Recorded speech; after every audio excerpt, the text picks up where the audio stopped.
एक तरफ इस बात की चर्चा हो रही है कि अगर नीतीश कुमार ने बीजेपी से समझौता करके इस बार मुख्यमंत्री कुर्सी उनको सौंपने का फैसला कर लिया है तो बीजेपी किसके नाम की पर्ची निकालेगी।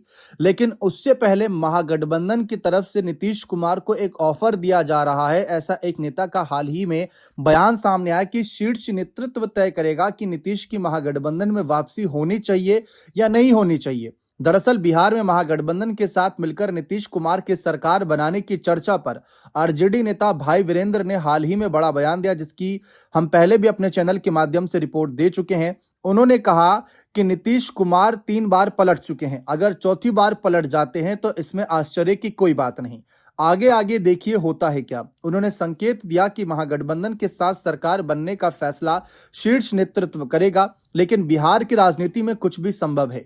खास बात यह भी है कि भाई वीरेंद्र का यह बयान ऐसे समय में आया जब बिहार में राजनीतिक अस्थिरता और संभावित परिवर्तन को लेकर सत्ता के गलियारों में गहमागहमी है।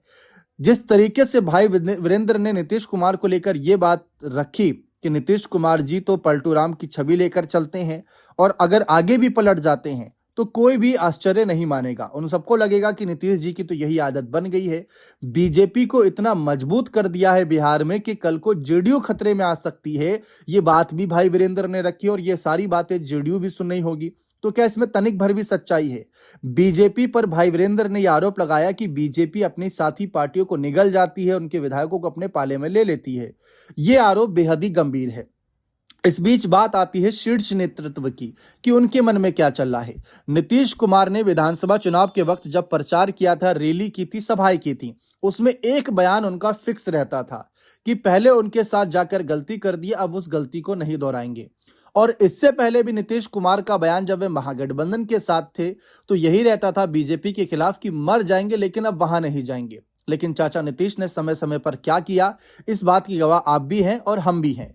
अब बात आती है शीर्ष नेतृत्व अगर कल को महागठबंधन के साथ सरकार बनाने का मन बनाता है तो क्या समीकरण हो सकते हैं? क्या समीकरण यही होगा कि लालू यादव से नीतीश के हाथ मिलाते ही निशांत को सीएम बनाने का एक फैसला ले लिया जाएगा और तेजस्वी यादव को डेप्यूटी सीएम कुर्सी पर ऑफर दिया जाएगा?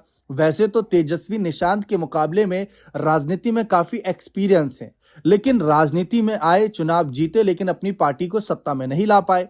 ये अलग बात है कि नीतीश के साथ 17 महीने तक उन्होंने सरकार चलाई थी, उप मुख्यमंत्री के पद पर थे और कई अहम फैसले लिए थे। लेकिन निशांत की भी बात करें तो उन्होंने भी अपने पिता को 20 साल तक मुख्यमंत्री कुर्सी पर बैठे देखा, उन हालातों से लड़ते देखा, संघर्ष करते देखा, बड़े फैसले लेते देखा। तो निशांत के पास भी कहीं ना कहीं इनडायरेक्टली एक्सपीरियंस है। उस आधार पर क्या शीर्ष नेतृत्व कभी भविष्य में यह समीकरण को स्वीकार करेगा और क्या बीजेपी यह सब होने देगी, या फिर बीजेपी इसी डर की वजह से नीतीश के बेटे निशांत को सीएम कुर्सी सौंपेगी कि नहीं नहीं आप अपने बेटे को ही सीएम बनाइए? क्योंकि कल को अगर नीतीश पलट गए तो पलटना सिर्फ बिहार से भी नहीं होगा, बल्कि केंद्र सरकार में जो नीतीश के 12 सांसद इनकी सरकार को समर्थन कर रहे हैं, मोदी जी की 3.0 सरकार को, वो भी खतरे में आ सकता है थोड़ा बहुत।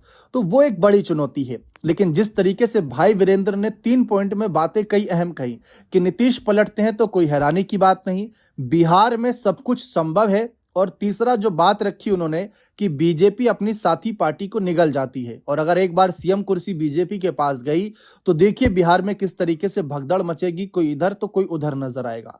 फिलहाल इस पर अंदर खाने क्या बात चल रही है? इन दिनों काफी शांति देखने को मिल रही है। क्या ये तूफान से पहले की शांति है बिहार में? क्या समीकरण कुछ अलग बिगड़ने बनने वाले हैं? क्या बीजेपी का सीएम बिहार में बनने वाला है? क्या नीतीश ने इसके लिए हरी झंडी दिखा दी है? सम्राट के कंधों पर हाथ रखा था, क्या वो हाथ बना रहेगा? ये कई सारे सवालों के साथ यहां पर अपनी इस रिपोर्ट को अंत तो दे देंगे, लेकिन सवाल बिहार की सियासत में जो घूम रहे हैं उनका जवाब भी अलग रिपोर्ट्स के माध्यम के सामने आपके पेश किया जाएगा। बने रहें चैनल के साथ। बहुत बहुत शुक्रिया।